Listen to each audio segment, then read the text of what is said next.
By a vote of 10 yeas to 27 nays and 0 abstentions, SBL 11610A has failed.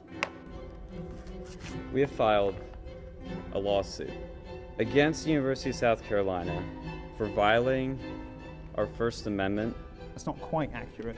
I am going to sue, and I'm going to sue them all individually.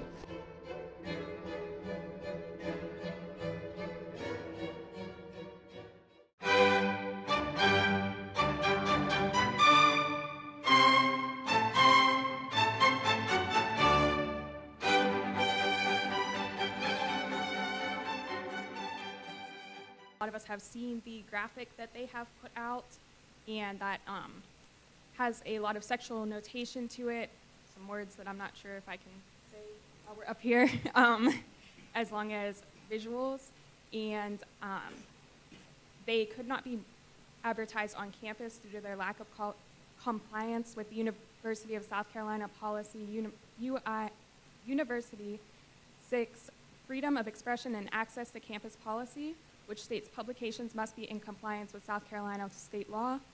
South Carolina Criminal Law Section 16-15-305 denotes patently offensive, meaning obviously and clearly disagreeable, objectionable, repugnant, displeasing, distasteful, or obnoxious to contemporary standards of decency and propriety within the community. Sexual conduct is declined to include excretory functions, which we have seen on the promotional material. For those that do not already know me, my name is Mia LaPinta, and I represent the College of Arts and Sciences as a senator at the University of South Carolina. Let me be completely crystal clear. My sole purpose of speaking on this legislation is to make the body more aware of what the ramifications of funding an event such as this one would be. The Supreme Court of the United States decided in 2010 in the landmark case of Citizens United versus FEC that money going toward political campaigns is speech, and free, protected speech at that. If you support any candidate through monetary means, you are taking a stance or utilizing your free speech that is protected in our country. Due to this definitive decision, if student government provides funding for this event, we are inherently taking a political stance. As representatives of the student body, we have a duty to ensure that our constituents' voices are being heard and protected, not to further our own political agendas. Being apolitical is essential to the functionality of student government, and according to Citizens United, money equals support. I urge all of you to consider the precedent we would be setting if allowing the Senate as a whole to allow funding for and subsequently support an event that sole purpose is to take a political stance one way or the other. And let me be clear, by Citizens United, not giving money to an organization or campaign does not mean you do not support their beliefs. Not giving money to something is a natural state. Disagreeing or taking the opposite stance on this would be taking money away from them, which would not be what would happen. It means that you, or in this case, the student body, simply are not taking a stance whatsoever on this organization's beliefs or their event. I wasn't saying that this was a campaign. I was saying that this was a politically centered event, and by giving money to this politically centered event, we would inherently be taking a stance on said political event. I think that because this event is going to be almost guaranteed a method to promote hate, there could be a clear and present danger with this. That's exactly what I was trying to say, is that I do not think we should give money to this event nor the organization, because I think that we as a body need to remain viewpoint neutral. No, I'm saying that in this context, if we were to give money to this organization, it could be seen as a stance. No, because if we're not giving money to an event, it's not necessarily not supporting them. It's just that we're not, like, if I don't give you $5 right now, that doesn't mean I don't support you. Wait a minute. So your opposition to this bill is then purely because it is political, or has the potential to have a political viewpoint, which violates our bylaws. Yes, and funding that would violate the violate the bylaws. No, I'm saying opposing it because it's political violates the bylaws. I'm just saying that we shouldn't fund this event. I'm not saying that I support nor do not support this event, or that we should support / not support the event. By not funding it, we just do not give them money. I understand, but I did make the point that by not funding it, you could potentially be sending a message that you are biased. We're just not giving them money. It's just, that's all. It's not that we don't support them or we don't think that they can get funding from elsewhere. It's literally just we, as a student body, are not giving them funds. Do you think with what Senator Miller said about their possible breach of South Carolina law, do you think that gives us a reason to not fund their event? Absolutely. If they're breaking the law, you shouldn't be able to fund an event. By a vote of 10 yeas to 27 nays and 0 abstentions, SBL 11610A has failed.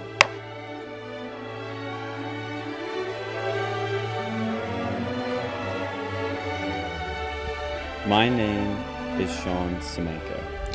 I'm the founder of Uncensored America, and I'm here to deliver a statement about tonight's event and whether or not we can proceed in light of the unprecedented resistance to allowing and funding the event experienced by us and the local student chapter. 26,784 people have signed a petition calling for our event tonight, the roast of Kamala Harris with Milo Yiannopoulos and Gavin McInnes at the University of South Carolina, to be canceled. South Carolina State Representative Leon Howard has called for students and community members to boycott the university's football games until the university cancels our event. Derek Johnson, the president of the NAACP, sent a letter to the president of this university, Michael Emeritus, calling on him to cancel the event. Garen Keith Gaynor asked the White House Press Secretary Karine Jean-Pierre to comment on tonight's roast during one of the White House's daily press briefings. Jean-Pierre was afraid to even discuss the issue, deflecting into a series of compliments for Kamala Harris. And then on Wednesday, September 11th, the University of South Carolina Student Senate voted 27-10 to deny $3,576.99 in funding for our event. With all of this backlash, we have taken some time to reevaluate the status of this event. And after lots of careful thought and deliberation, we have made the difficult decision to go forward with the event as planned. Additionally, we have filed a lawsuit against the University of South Carolina for violating our First Amendment rights by failing to remain viewpoint neutral and thus denying funding for our event. Tonight, you'll hear from Milo Yiannopoulos about some other people who will be on the receiving end of lawsuits, including students and faculty members here at the university. The short version is, we will sue everyone who infringed on our right to freedom of speech and tried to prevent us from hosting this event. You can threaten us, you can smear us, you can defund us, but you cannot stop this event from happening. Milo and Gavin, plus a surprise special guest, will be coming to campus tonight. There is nothing you can do to stop them. There's nothing you can do to stop us.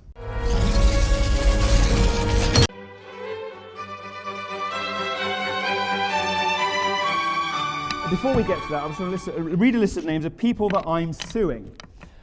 There are 66 of them, so it will take just a minute to get through, but I just want to make sure everybody gets their moment in the sun. I'm not accusing any of these people of a crime. I just want to be clear about that. I'm not accusing any of these people of a crime. It's a civil lawsuit, which I believe is a slam dunk case, because the student senate who denied funding for this event and the college professors who schemed and plotted in a secret Facebook group. They did. We've got all the screenshots. Schemed and plotted in a secret Facebook group to cancel this event. They're all getting sued, and they're all going to pay lots and lots and lots of money, unless they do one thing, which I'll tell you in a minute. So if you are working as delegates of a public university, or if you are under the color of law, whether you knew it or not, as a public sector employee, any reasonable person would have known, sorry, I'm reading from the lawyer, any reasonable person would have known that to cancel my speech was an infringement and violation of my First Amendment rights. An agent of a public university acting under the color of law who violates blah, blah, blah, whatever. So I'm going to read you a list of names now. Now, it costs $405 to sue people in South Carolina. So the following people are all getting sued. And if you're here, please put your hand up. I'd love to hear from you and serve you personally. Okay, William Barnes on the Student Senate. Are you here? No, of course you're not. Cowardly Billy. Naughty Billy. That's his Billy. Okay, Timothy Barr, student at the university. Is he here? No, of course he's not. Of course he's here. All right. Amanda Blanton. Is Amanda Blanton here? No. Bella. What? I'm getting to that. Bella Brash. Natalia Bayer, Emma Cumby, Tate Few, these sound like AI-generated names, don't they? Caleb Geddens, Kaylee Goodrich, Aidan Gruner, Chandler Hines, Mohammed Ikhtar, Anita John, Laukika Kakahata Tori Kerner, Mia LaPinta, she doubles as a cam model, obviously. She's put her professional name down. Caleb Lapsley, Jeffrey Lyons, Isabel Miller. This cost me a lot of money, all right, so let me just get through this, all right? Isabel Miller, Bryson Peterson, Stone, okay, this is how you know that it's grok that came out with Stone Pillsbury. You have a student senator called Stone Pillsbury. All right, Ainsley Reed, you're getting sued, Ainsley. Soraya Ramali, these are the people who denied funding for this event. You can see how effective their vote was. Taylor Segar, I'm sort of after Gavin's speech, I sort of feel like maybe we should have cancelled, but Amaya Sol, Marianne Winters, not the most exciting Marianne. Okay, fine, so you're all getting sued, unless you do one thing, which I'll tell you in a minute. Now, college professor.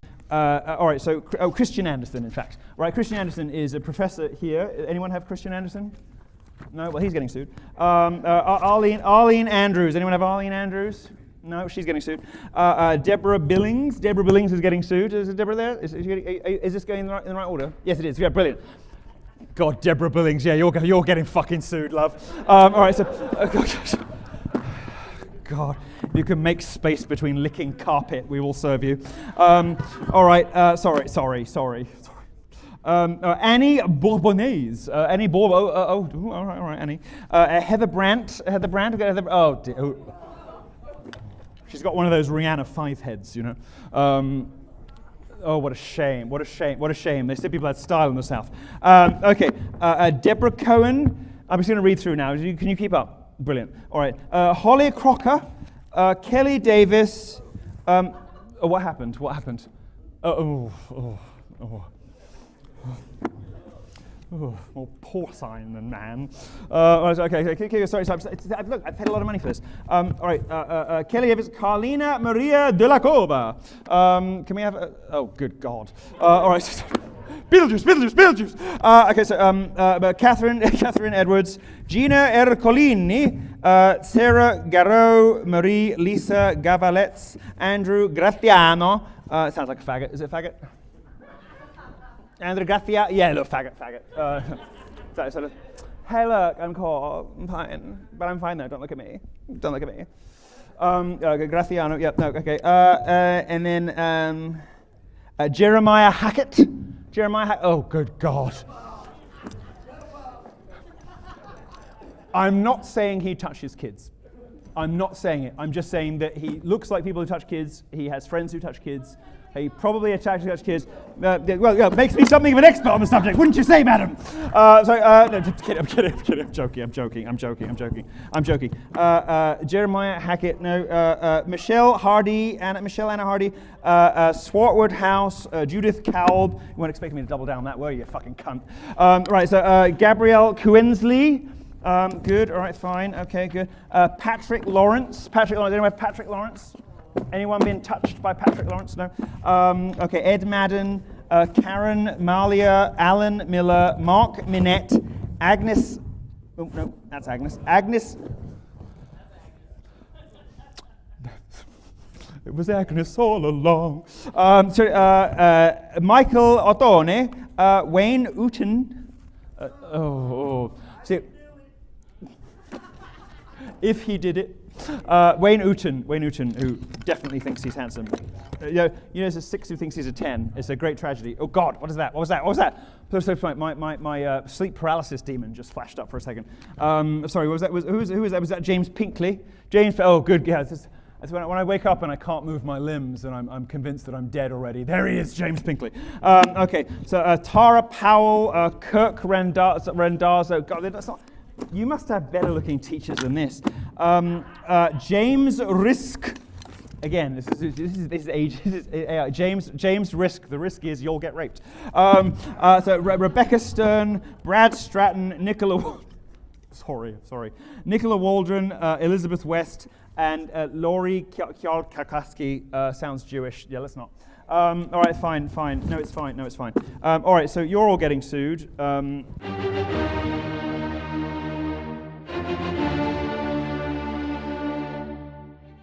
There was a lot to this story that isn't in the public that I think deserves to be spoken about. So really this all dates back to when we first announced the Roast of Kamala Harris event at the start of the school year in 2024, fall of 2024. And it kind of just blew up on its own. There was a lot of attention online, which led to a lot of people reaching out directly to President Emeritus. And then his office sent a mass email out to every single member of the USC community. That means everybody from professors, students, custodial staff, IT guys, everybody in the USC system got this email from the president talking about our event. So after it goes super viral, we get all of this attention. Local outlets start picking it up. I start getting, personal messages, emails, DMs from a lot of media personalities and a lot of people who were just expressing really gross sentiments, telling me to kill myself, all these things that, I hate women, which I think my mom would probably disagree with them on, but that's neither here nor there. And then after all of this is going on, we put in our funding requests. The student government treasurer at the time, Jacob Vaught, was very helpful with the process. We worked very closely. He was giving me tips on how to, best practices, what I can and can't use money for, making sure that I'm following the student government codes. So I had the treasurer of the student government at the time helping me directly, making sure I was well within the codes. I went to the finance committee meeting, which is required for all student organizations, registered student organizations, associated student organizations. Anybody who's trying to get money from the university has to go to these, these meetings. Meeting went fine. They asked me a couple questions. I got an email later that evening saying that the finance committee had approved my funding. There were no problems with the codes. So it went to the full floor of the Student Senate for a vote. And when it went to the Senate for a vote, I wasn't even paying attention. I got an email late that night that our funding had been denied. And I was very confused. So I went back and I watched the Student Senate meeting from that night, the Student Senate, regular session, whatever.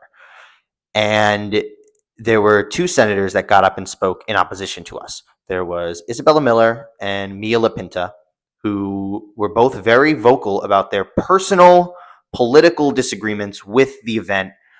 There was misquoting of legal statutes and complete misrepresentation. They were borderline defaming me and the organization.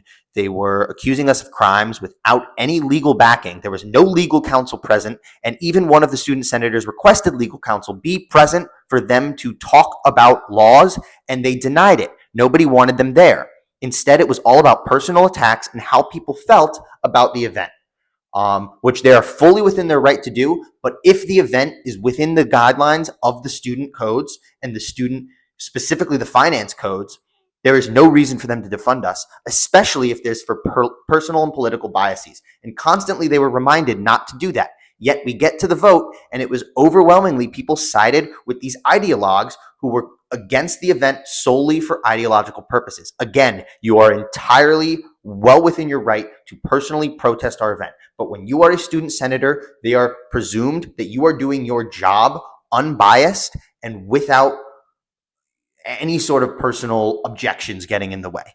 Instead, these two women led the charge for illegally defunding our organization and discriminating against us and setting a precedent that was so dangerous that no political club would ever get funding ever again.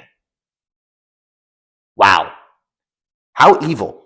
So the night before the roast of Kamala Harris, Uncensored America founder Sean Semenko and I had a meeting with, at the time, the student body president, Patton Byers, and the current, and at the time, Speaker of the Student Senate, Maura Hamilton.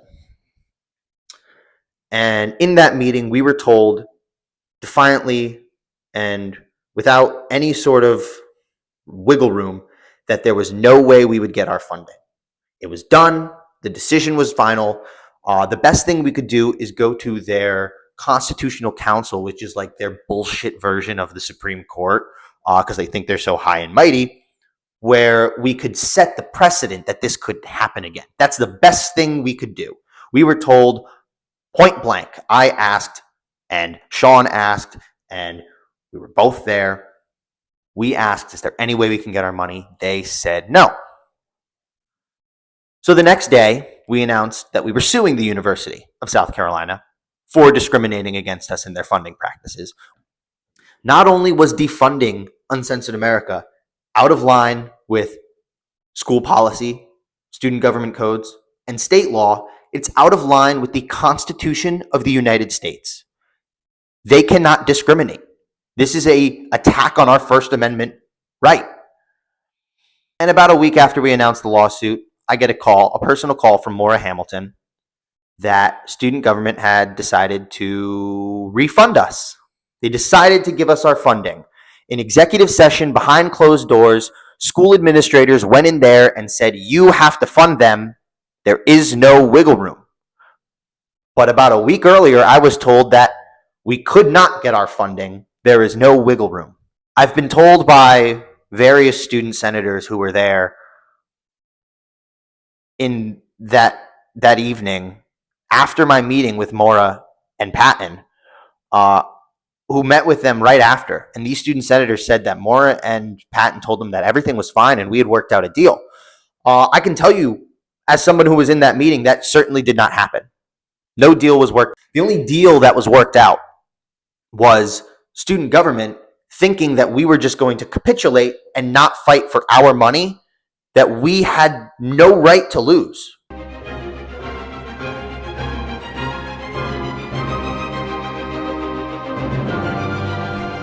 so we're meeting today to discuss the lawsuit that was filed against student government. And that lawsuit occurred because student government refused to fund one of the student orgs here on campus back in the fall semester. And that organization was Uncensored America.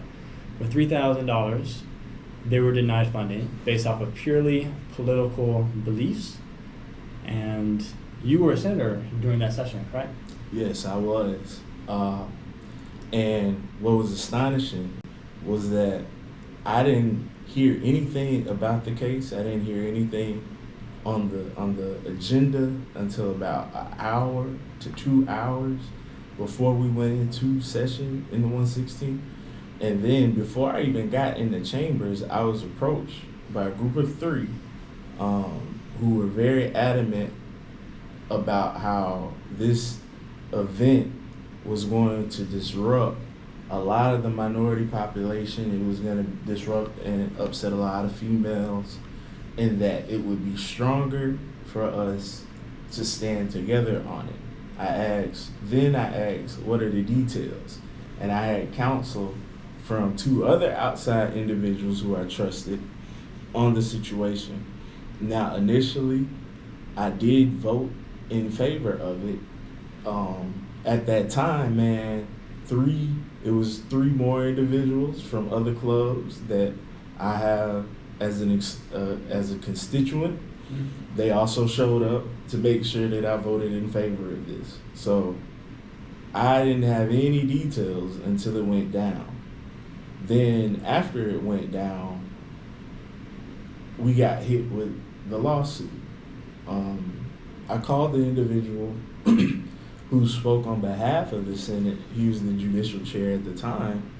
And, he just broke down the rules that that's something that we can't do.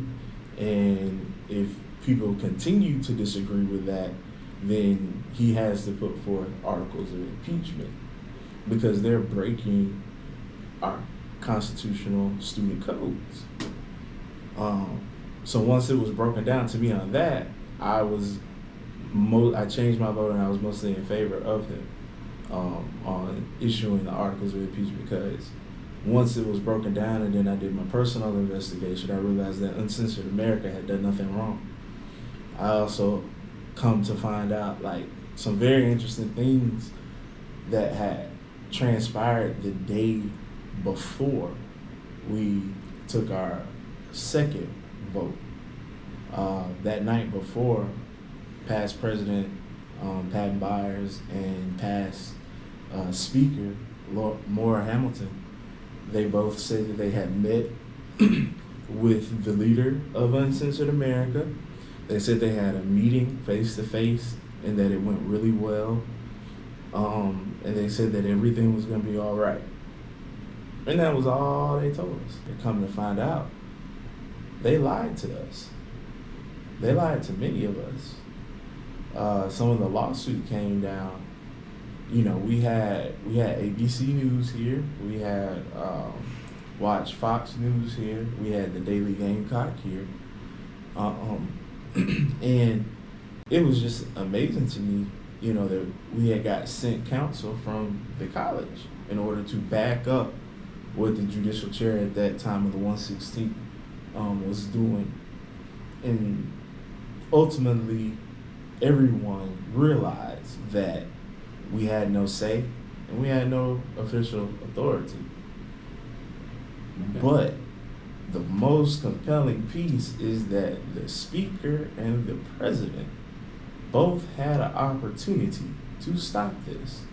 They had an opportunity to communicate to the elected student senators about the seriousness of this situation. We had an entire SG-wide meeting the night before.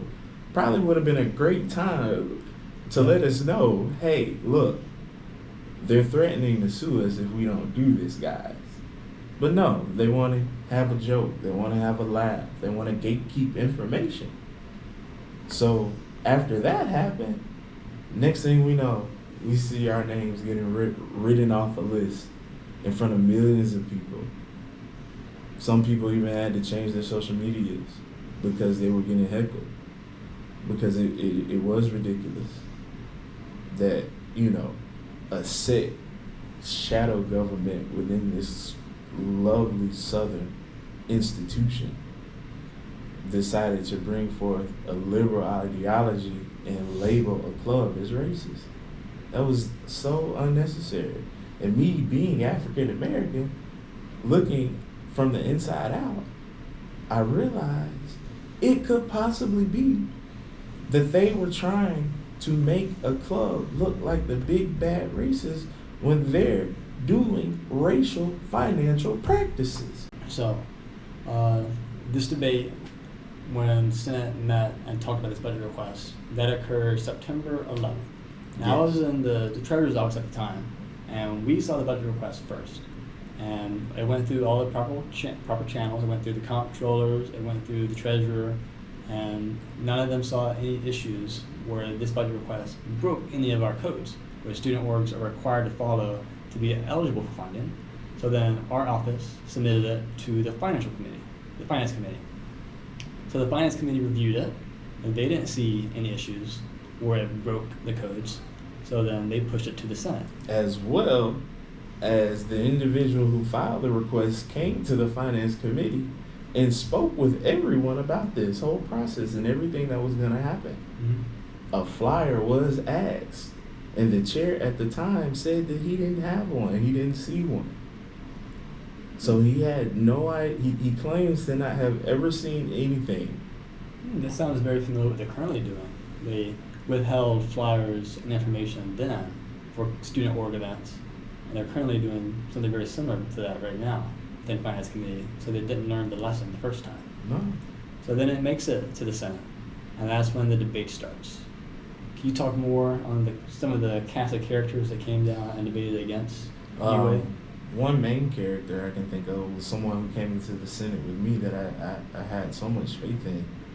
Her name was Mia LaPinta. Mm-hmm. Powerful oral speaker. But I believe, she was maybe influenced by past members of the Senate who disagreed with the rhetoric that came with the organization Uncensored America. And it was through that she put her judgments aside and followed through on that. I do believe that the team she had assembled on this task was not the best at the research they presented. So when they came and hit the floor, it was strictly emotional. There was nothing of substance that they brought up. They brought up a couple of cases, but that was it. So the night the event was held, Milo came down and talked to everyone there, including the cameras and the media that was live streaming. And he had the list of the 27 senators that he intended to sue. Can you talk more about the aftermath of that? Like during that night when y'all found out? Yes, because when Milo, I was one of the names that he spoke of on that list. I regard Milo as someone who values the freedom of expression regardless of race, orientation, or belief system, and is strictly exposing the double standards. But being one of those names, you can't just get on the elevator and go study. You can't just go get a coffee. You can't just go walk through the community store. You can't just go stand out on Green Street. You can't just do that. You can barely even table during this time because the first question out of somebody's mouth was, hey, aren't you the one that's getting sued? Like, hey, are you blocking free speech? But I have to remind everyone that the two people who could have stopped this watched as our names were humiliated and said nothing and did nothing. And then they re-ran for election. And there's the same people are still there. The same people that are still there. The same people who labeled UA as racist are the same people who didn't want to pay for a tablecloth, didn't want to pay for security for something they said we had to have, and the whole darn time they allow somebody to get $35,000 for a Greek Jam basketball game. Do you think that these execs wanted to have a reason to defund this event, which is why they went to such extents to cause such chaos?